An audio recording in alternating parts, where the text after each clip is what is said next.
गोस्वामी जी कहते हैं कि अरी रसना, तू श्री राम जी के नाम रूप लीला गुण का गान क्यों नहीं करती है? कौन तुझे रोक रहा है? क्या बाधा है? क्या परेशानी है? तू बोलना तो जानती है, बोलती तो रहती है।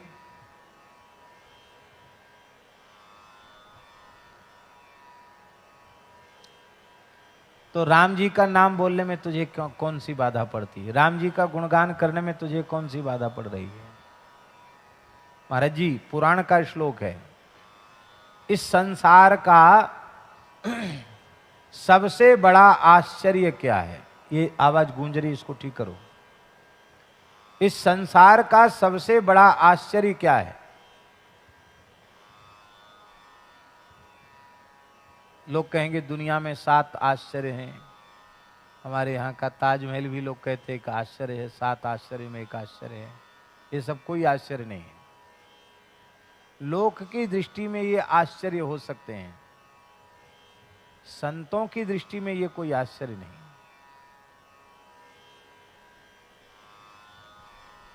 संतों की दृष्टि में सबसे बड़ा आश्चर्य यह है कि सुलभम भगवन नाम जिह्वा च वशवर्तिनी तथापि नरकम यान्ति किमाश्चर्यमतः परम। भगवान का नाम सभी प्राणियों को सुलभ है। आप ये नहीं कह सकते कि हम तो रूस में रहते हैं, जर्मन जापान में रहते हैं, अफ्रीका में रहते हैं, हमको भगवान का नाम लेने में बाधा। हमको सुलभ नहीं, सबको धरती के किसी भी कोने में रहकर भगवान नाम लिया जा सकता है। और जिह्वा च वशवर्तनी, जिह्वा हमारे बस में है, फिर भी हमको नरक में जाना पड़ रहा है। 84 लाख योनियों के चक्कर लगाने पड़ रहे हैं। इससे बड़ा आश्चर्य इस संसार का कोई दूसरा नहीं है। ये नारद जी का मत है, ये नारद जी का मत है। यक्ष ने युधिष्ठिर से पूछा, धर्मराज युधिष्ठिर से पूछा, किमाश्चर्यम, आश्चर्य क्या है? उसने भी पूछा, यक्ष ने। तो धर्मराज ने कहा कि संसार रूपी कड़ाह में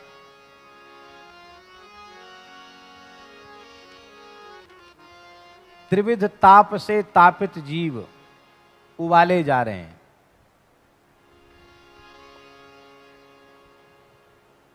मृत्यु सबको सान सान के खा रही है, लेकिन शेषाह जीवितुम इच्छन्ति, जो काल कबलित हो गए वो तो गए काल के गाल में। जो बचे हुए हैं कड़ाही में उबल रहे हैं, वो उबल रहे हैं, वो भी जिंदा रहना चाहते हैं। किमाश्चर्य मत पर, बोले इससे ज्यादा आश्चर्य क्या होगा? संसार में पड़े रहना चाहते हैं, इससे मुक्त होने का यत्न नहीं करते हैं। मनुष्य जन्म प्राप्त करके भी इससे बड़ा आश्चर्य और कोई दूसरा नहीं है, ये युधिष्ठिर कह रहे हैं। तो संसार चक्र से छूटने का यत्न क्या है, साधन क्या है? बोले काहे ना रसना राम ही गावहीं। हरि रसना, तू राम जी का गुणगान क्यों नहीं करती? सबसे सरल साधन यही है।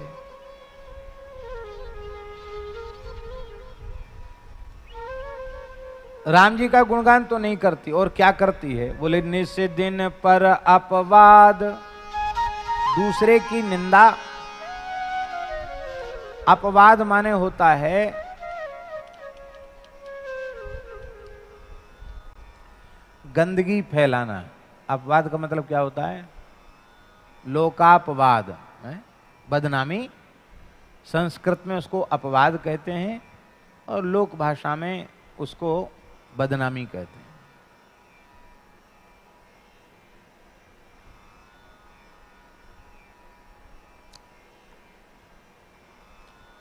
सज्जन व्यक्ति का कर्तव्य है कि अपनी कोई बुराई हो तो उसको अपने पूज्य गुरुजनों के सामने उजागर करके उसका प्रायश्चित पूछ ले। प्रायश्चित कर ले, ये सज्जन का कर्तव्य है।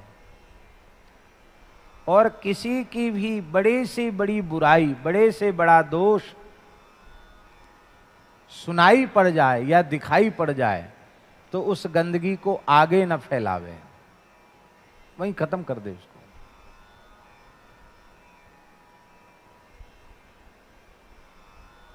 हमारे पूज्य गुरुदेव भक्तमाली जी महाराज, उनके सामने कोई परनिंदा पर चर्चा करता या ये कहता कि महाराज मैंने बहुत पाप किए हैं, महाराज जी कहते ये सब कहने सुनने की हमें आवश्यकता नहीं है, राम राम करो। अरे तुमने पाप किया, हम क्यों सुने? तुम्हारी गंदगी हम क्यों सुने? हम सुने फिर सुनकर दूसरे को सुनावें। तो हम अच्छी विचारधारा ज्यादा से ज्यादा फैलावें, ये तो अच्छी बात है। गंदगी को हम क्यों फैलावें? पर हमारी जिह्वा कथा कीर्तन को प्रसारित नहीं करती है। हमारी जिह्वा तो पर अपवाद वृथा कत रटी रटी राग बढ़ा वहीं। जितनी पर निंदा पर चर्चा करोगे उतना तुम्हारा जन्म व्यर्थ जाएगा, जीवन व्यर्थ जाएगा।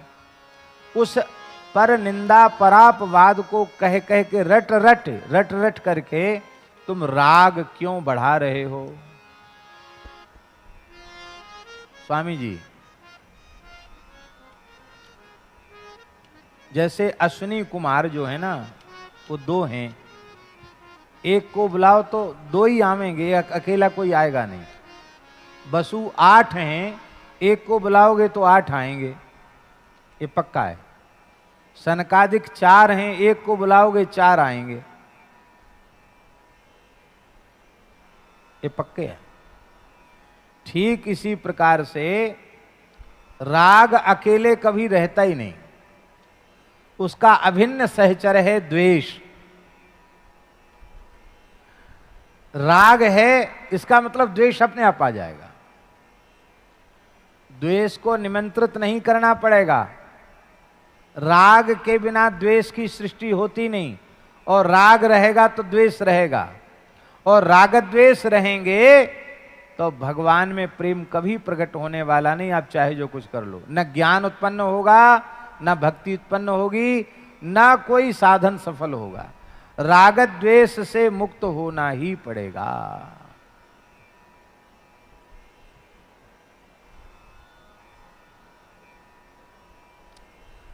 राग रहित होना बहुत आवश्यक है। ये राग द्वेष हैं क्या? बोले ये राग द्वेष उल्लू हैं। कौन है ये? राग द्वेष उल्लू हैं, उलूक पक्षी हैं, राग द्वेष उल्लू हैं। और उल्लुओं का अस्तित्व दिन में नहीं रहता। कब रहता अस्तित्व? रात में। दिन में तो उल्लुओं को दिखता ही नहीं। जिन भगवान सूर्य नारायण के प्रकाश में सबको दिखता है, उल्लुओं की दृष्टि में तो सूर्य का अस्तित्व ही नहीं है। पूज्य बक्सर वाले मामा जी कहते थे कि एक बार अखिल ब्रह्मांड स्तर का उलूक सम्मेलन हुआ, उल्लुओं का सम्मेलन। अखिल भारतीय नहीं, पूरे ब्रह्मांड के उल्लू एक जगह इकट्ठे हुए और उन्होंने बड़ा लंबा चौड़ा शास्त्रार्थ किया और इस सर्वसम्मति से घोषणा कर दी कि सारी दुनिया झूठ बोल रही है कि सूर्य सूर्य सूर्य कुछ नहीं। सूर्य नाम की कोई वस्तु इस ब्रह्मांड में है ही नहीं। तो मामा जी कहते थे, क्या उल्लुओं के अधिवेशन में फैसला कर देने से सूर्य का अस्तित्व मिट जाएगा? तो बोले उल्लुओं की कमी है। बोले कमी उनकी भी नहीं है, उन बेचारों को दिखता ही नहीं सूर्य। ध्यान में आई बात? नहीं आई। जब तक संसार रहेगा, शरीर रहेगा, शरीर और संसार दो नहीं है, एक ही है, जाति एक ही है इनकी। वो तो स्पष्ट करने के लिए शरीर संसार कह दिया जाता। शरीर माने संसार, संसार माने शरीर, दोनों प्रकृति है। प्रकृति से अलग तो नहीं है। प्रकृति को ही पिंड शरीर कहते हैं अब प्रकृति को ही ब्रह्मांड कहते हैं, संसार कहते हैं, दोनों में भेद नहीं है। जब तक शरीर संसार रहेंगे तब तक राग द्वेष रहेंगे। पूरी तरह राग द्वेष मिट जाएगा तो संसार समाप्त हो जाएगा।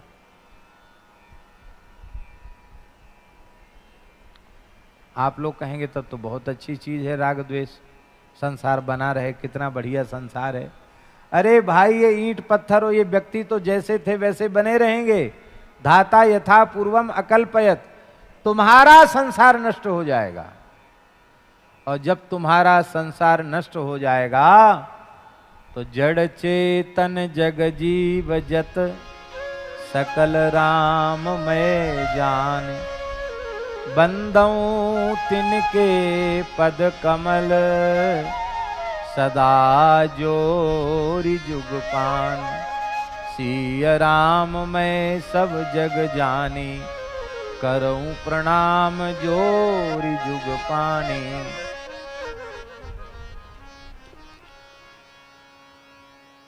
फिर राग द्वेष नहीं रह जाएगा।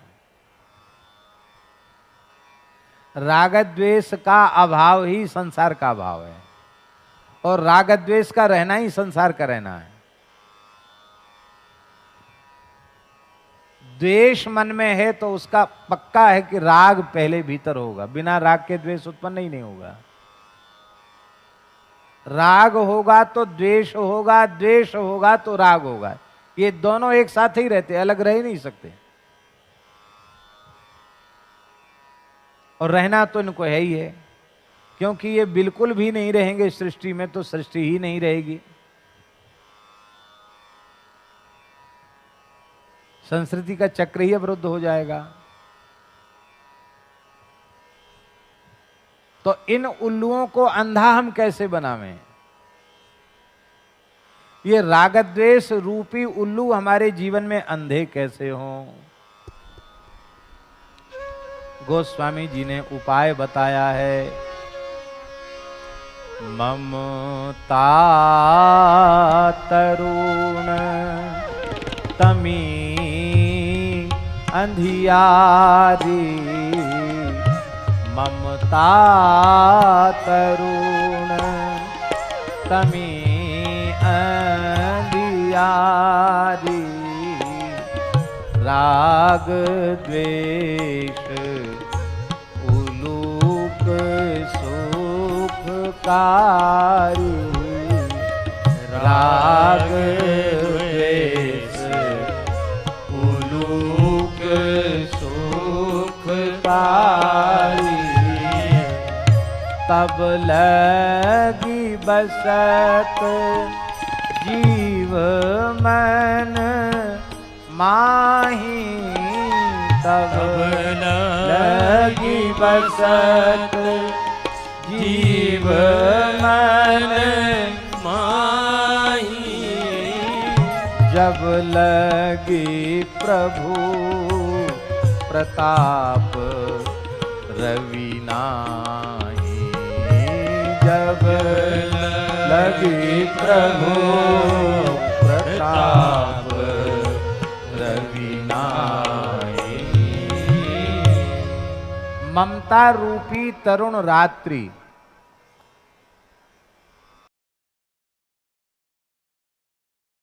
इस रूपी उल्लू बड़े सुखी रहते हैं। ये ममता रूपी रात्रि भीतर तब तक बनी रहती है। ये रागद्वेष रूपी उल्लू तब तक सुखी रहते हैं जब तक प्रभु प्रताप रवि का उदय नहीं होता। ये प्रभु प्रताप रवि क्या है? यह है भगवन नाम, भगवत चरित्र, भगवत लीला। यही है प्रताप रवि। श्री नाम का आश्रय लिए बिना और भगवान की मंगलमयी लीलाओं का, कथाओं का आश्रय लिए बिना, लीला कथा का आश्रय लिए बिना, ये बात बिल्कुल पक्की है, भगवान के प्रभाव प्रताप स्वभाव रूपी सूर्य का उदय हृदय में नहीं होगा, नहीं होगा, नहीं होगा। भगवान के प्रताप रूपी सूर्य को आप हृदय में उदित करना चाहते हैं, और जब उदित हो जाएंगे तो क्या होगा, उससे क्या होगा? अरे सूर्य के उदित होने पर रात्रि चली जाएगी। कौन की रात्रि? ममता रूपी रात्रि चली जाएगी।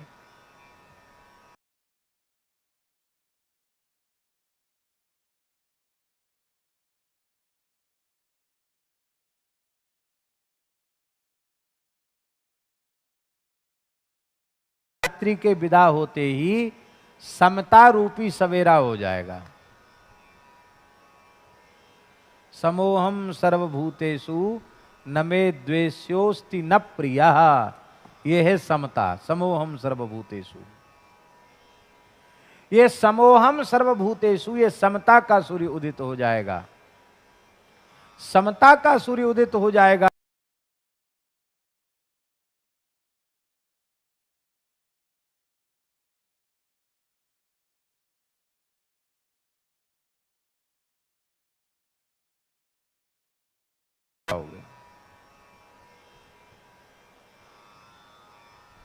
संसार तो जैसा था वैसा ही रहेगा, ऐसा है वो रहेगा भी, लेकिन तुम्हारे लिए संसार का अस्तित्व मिट जाएगा। इसी को कहते हैं तुलसी ममता राम सो, समता सब संसार।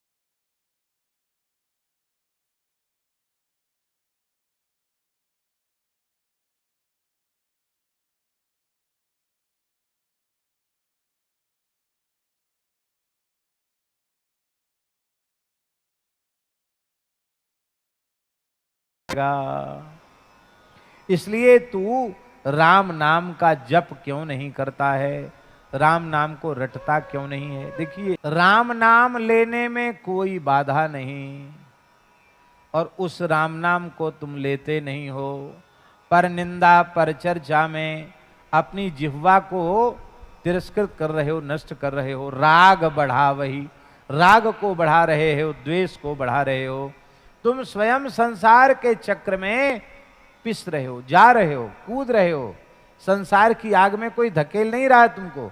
तुम स्वयं अपनी जिह्वा का दुरुपयोग करके, परनिंदा पर चर्चा करके, अपनी जिह्वा को जिह्वा का तिरस्कार करके, रसना का तिरस्कार करके तुम स्वयं नरक की ओर जा रहे हो। अरे भले आदमी, विचार तो करो। नर मुख सुंदर, कितना सुंदर मनुष्य का मुख तुमको मिला है। भेड़ बनते तो कीर्तन कर पाते? भैं भैं ऐसे करना पड़ता। बकरी बनते तो मैं ऐसे करना पड़ता। गधा बनते तो हेंचू हेंचू करना पड़ता। सुअर बनते तो सुअर की आवाज निकालनी पड़ती। हम कोई सब आवाज निकालना जानते नहीं है, पर राम राम तो नहीं कर पाते। कितना सुंदर भगवान ने मनुष्य का शरीर दिया है, कितना बढ़िया मनुष्य का मुख दिया है, कैसी सुंदर जिह्वा दी है। कितने विविध राग रागनियों में लोग अपने कंठ से स्वर निकालते हैं। ये जितने बाजा बने हैं ना संसार में, मनुष्य के बने, वो सब बाजे पीछे हैं। ये बाजा सबसे ऊंचा बाजा है। कंठ से श्रेष्ठ कोई बाजा नहीं, जिह्वा से ऊंचा कोई इंस्ट्रूमेंट नहीं, कोई वाद्य नहीं। आप सब कुछ इससे निकाल सकते हो।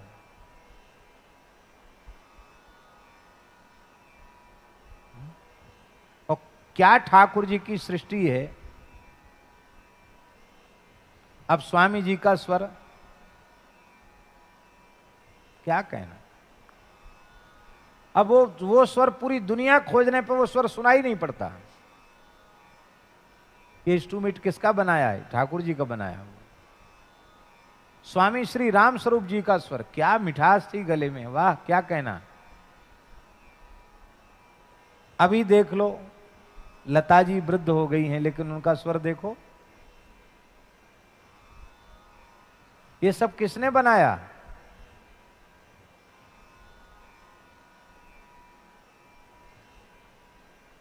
गवैया भी, लोक संगीत गाने वाले भी एक से एक हुए। कम समय तक जीवित रहे मुकेश जी, लेकिन उनका स्वर देख लो।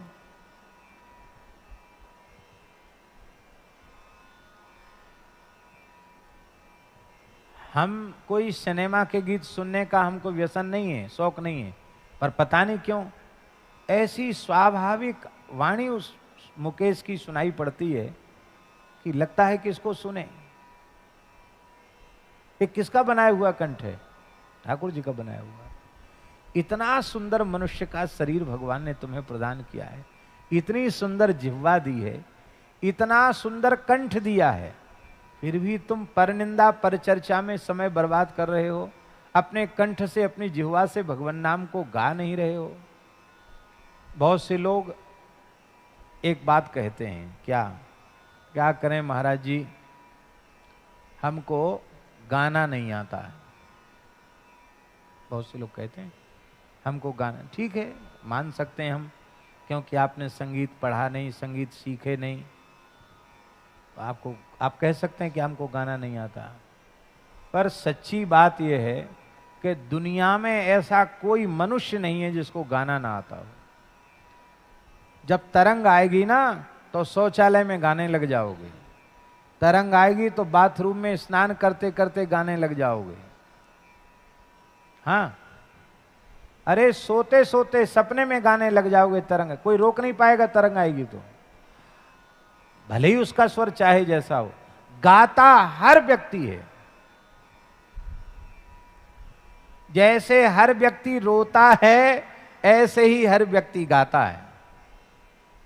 बहुत से लोग कहते हैं कि हमको नाचना नहीं आता। नाचो, अरे कि हम नाचना नहीं आता। अरे 84 लाख योनियों में नाच ही तो रहे हो, और क्या कर रहे हो?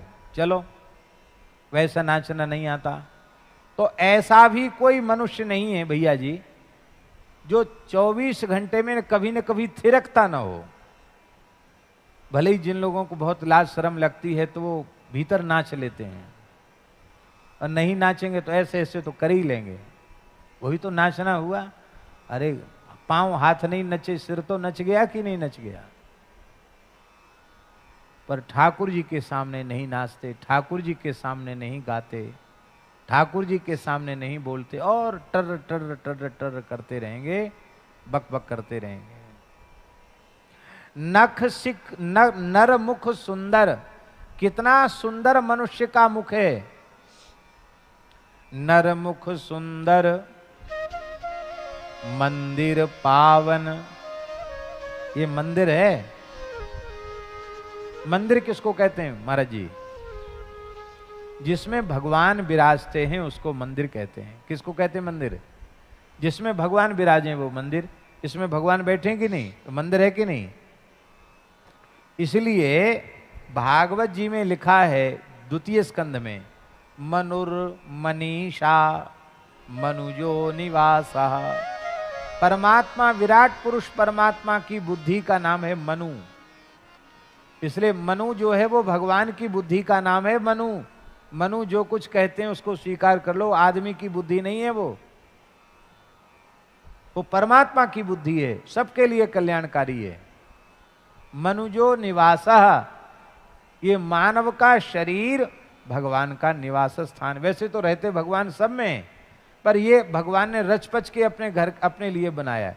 इंजीनियर तमाम मकान बनाता है पर अपने लिए बनाता है तब पूरी इंजीनियरिंग वहीं लगा देता है। ऐसे भगवान ने अपने रहने के लिए बनाया तो बहुत बढ़िया नक्काशी, क्या कहना, अलग अलग तरीके की डिजाइन के दरवाजे। किसी के ये दरवाजे अलग हैं, किसी का ये दरवाजा अलग है, किसी का ये दरवाजा अलग है। हाँ महाराज, सब विचित्र विचित्र। एक सांचा बनाया और बनाने के बाद सांचे को ही नष्ट कर दिया, फिर नया सांचा। कितनी विलक्षण बात है। हम ये सोच लें कि ये मानव शरीर भगवान का मंदिर है, इसमें भगवान रहते, भगवान ने अपने रहने के लिए बनाया, तो कोई मनुष्य किसी मनुष्य की हत्या करेगा? कोई मनुष्य किसी मनुष्य की हत्या नहीं करेगा। बाहर की इमारतों को के पीछे झगड़े होते हैं, जिनको लोग अपनी धार्मिक इमारत कहते हैं, उसके पीछे झगड़े होते हैं, तमाम लोग मर मिटते हैं। पर ये जो बाहर की इमारत है तो मनुष्य की बनाई हुई है, और ये इमारत किसकी बनाई हुई है? ये परमात्मा की बनाई हुई है। इस परमात्मा की बनाई हुई इमारत को नष्ट करने में तनिक भी लोग विचार नहीं करते। ये विचार आ जाए कि भगवान के बनाए हुए मंदिर हैं, तो इन मंदिरों को कोई नष्ट नहीं करेगा। ये समझ में आ जाए कि ये शरीर भगवान का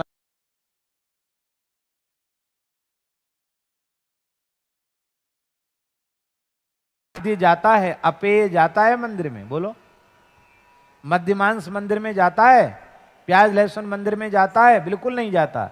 इसका मतलब है ये हम स्वीकार कर लें कि भगवान का मंदिर है, तो इतने मात्र से हमारे हृदय में दया करुणा आदि सद्गुण आ जाएंगे, हमारा आहार शुद्ध हो जाएगा। क्यों? भगवान के मंदिर में कोई गंदी चीज थोड़ी पटकेगा, पवित्र वस्तु ही भगवान के मंदिर में जाएगी, जो भगवान को भोग लग सकती हो। एक महात्मा का अभ्यास था, वो भोजन करने बैठते तो एक नया मंत्र बोलते थे। क्या? कौन सा मंत्र?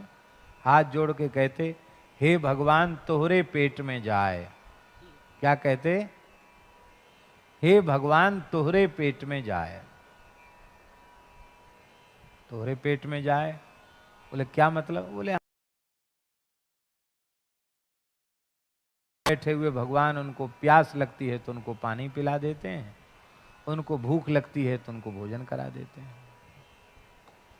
जितने पानी पीकर वो संतुष्ट हो जाते, कहते हैं बस बंद, बस हो गया तो बंद कर देते हैं। जितने भोजन से संतुष्ट हो जाते, वो ठीक है पूरा हो गया तो ठीक है पूरा हो गया, ना हम कुछ खाते हैं ना पीते हैं। हे भगवान तोहरे पेट में जाए। कितनी बढ़िया बात है। ये बात समझ में आ जाए तो अकर्ता हो जाएगा, और अकर्ता हो जाएगा तो अभोक्ता हो जाएगा। देखो कितनी अच्छी बात है।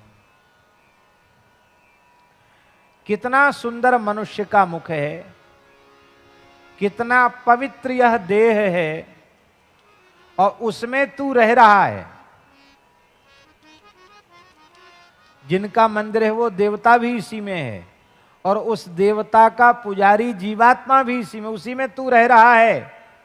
लेकिन फिर भी तू देवता की पूजा नहीं कर रहा है। ता ही लजा वही, मंदिर को लजा रहा है, देवता को लजा रहा है, देवता की कृपा करुणा का तिरस्कार कर रहा है।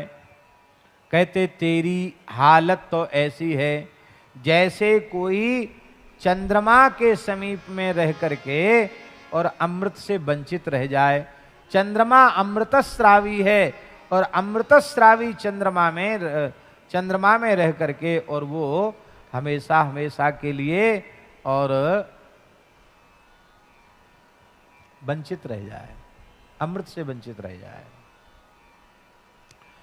चंद्रमा में रहकर तो अमृत से वंचित हो जाए, और मृग तृष्णा का जो जल है, मरुस्थल की रेत में सूर्य की किरणें पड़ने से जो जलाभास हो जाता है, उसको पीकर प्यास बुझाना चाहे। महामूर्ख है कि नहीं? जिस चंद्रमा से अमृत झर रहा है उसको तो पिया नहीं, और अब मृग तृष्णा रूपी जल को पी करके अपनी प्यास बुझाना चाहता है। यदि मानव शरीर प्राप्त करके, नक्सिक सुंदर शरीर प्राप्त करके, इतनी सुंदर जिह्वा प्राप्त करके भी भगवत गुणगान नहीं करता है, तो वह तो उस मूर्ख के समान है। और कथा नहीं सुनता, जबरदस्ती कथा सुनानी पड़ती है, जबरदस्ती प्रतिबंध लगा लगा के कथा सुनानी पड़ती है कि नहीं कथा सुनोगे तो ऐसा करेंगे, नहीं कथा सुनोगे तो ऐसा करेंगे।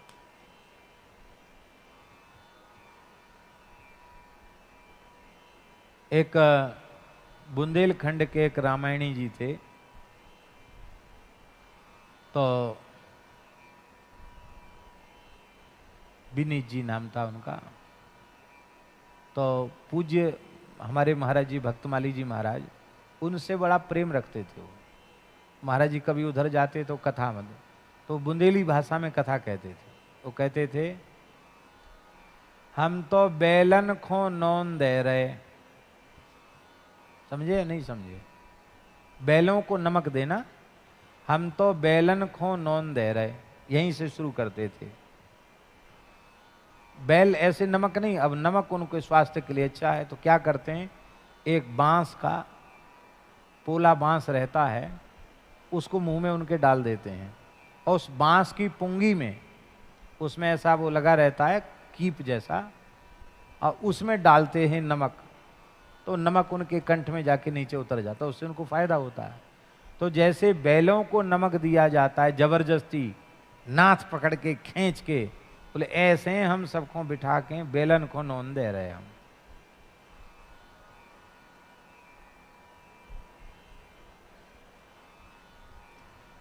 ये स्थिति है। भगवान की कथा में मन नहीं लगता, कीर्तन में मन नहीं लगता। देखिए अपराधी तो हम खुद भी हैं। जिन लोगों की बहुत विशेष कोई बाध्यता है,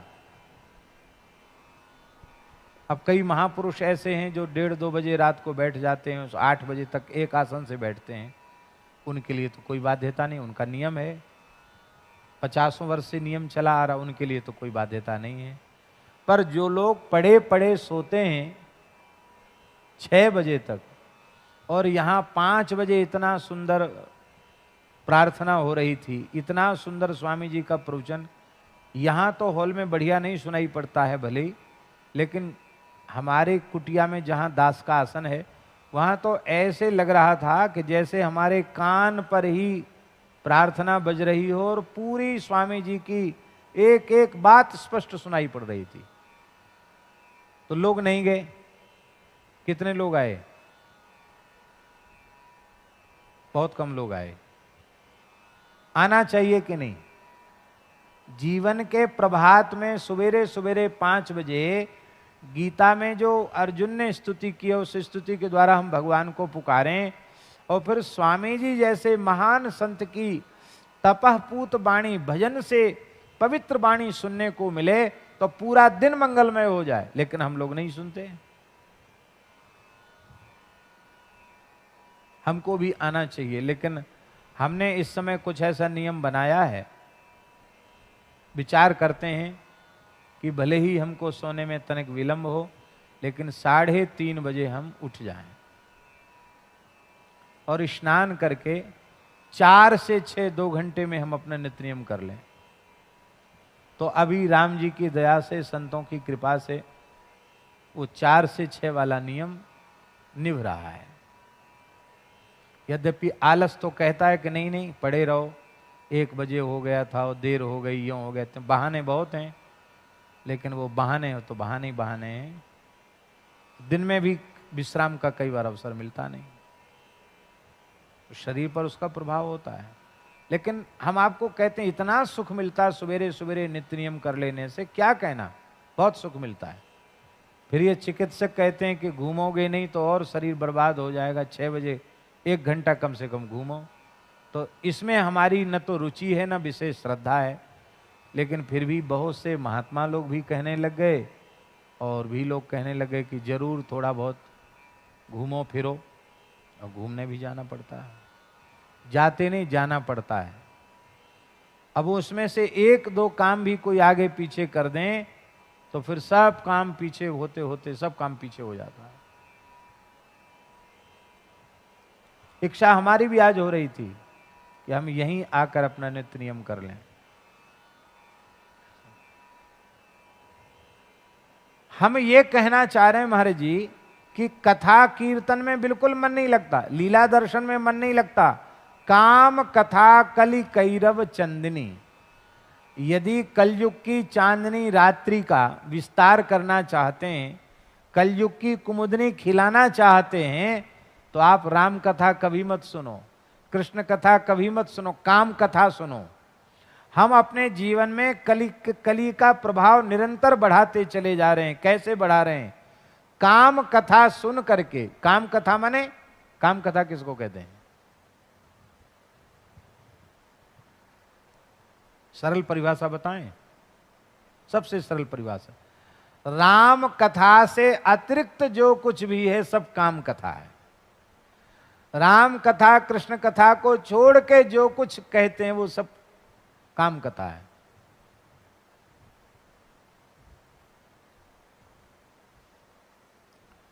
श्री आनंदमयी मां से एक बात पूछी गई, आनंदमयी मां से।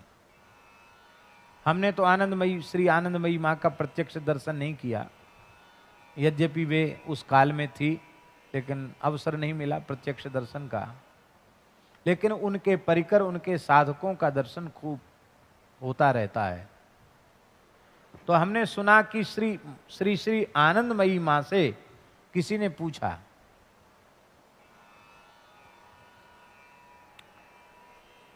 कि कथा का स्वरूप क्या है।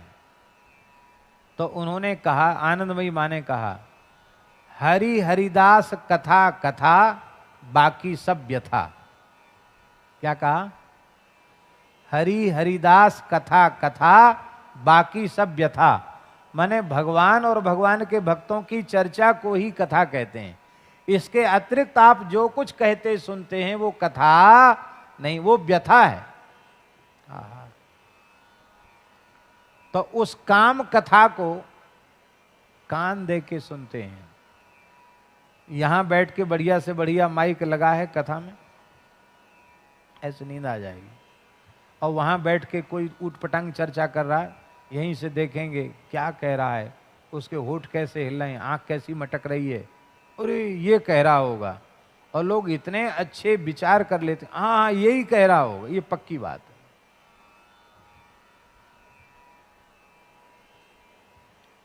विचित्र लोग हैं महाराज जी। आपको एक बात सुन के बहुत आश्चर्य होगा।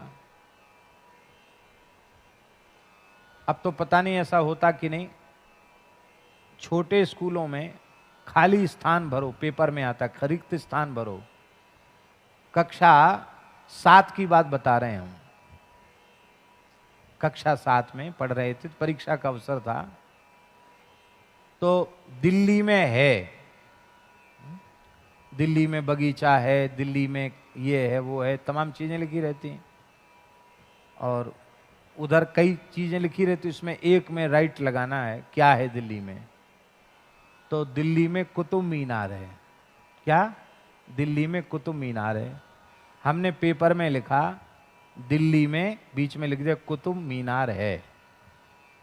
और उस लाइन में गांव की इसकी बात है, वो तो इस कुर्सी टेबल नहीं होते थे, पेड़ के नीचे परीक्षाएं हो जाती थी। उधर बैठा था एक लड़का, अहीर का, यादव का। उसने ऐसे उजक उजक के देखा वहां से उसको समझ में नहीं आया क्या, तो उसने लिखा दिल्ली में कुतिया बीमार है।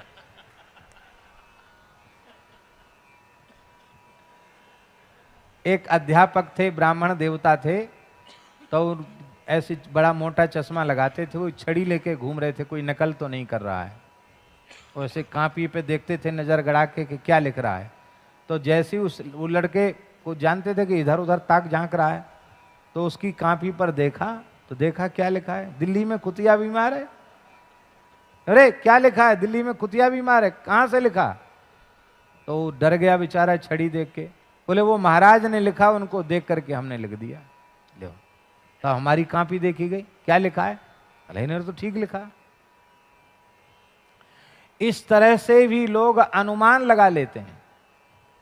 पर कथा कीर्तन में अच्छी से अच्छी बात, सरल से सरल बात, सीधी से सीधी बात उनको समझ में नहीं आती है। ये दुर्भाग्य है। तिनहि हटकी हरि कल की रति, कही हरि कल की रति करन कलंक नसावहीं। उनको हटक करके भगवान के पवित्र चरित्र को सुन करके कलयुग के कलंक को वो दूर नहीं करते हैं। उस विषय चर्चा को रोक करके भगवान के सुंदर नाम रूप गुण लीला का गान करना चाहिए। उससे क्या होगा, उन्हें कानों का कलंक दूर हो जाएगा। अर्थात विषय की बातें नारायण ठीक, अर्थात बस इस पद को पूर्ण करके ही हम दो पंक्तियां और हैं और हम उसको पूर्ण कर रहे हैं। इस विषय की बातें सुनते सुनते हमारे कान अत्यंत कलंकी हो गए हैं। वो कलंक दूर करने का साधन क्या है? बोले कलंक दूर करने का साधन है भगवान की कथा के श्रवण से ही वो कलंक दूर होगा।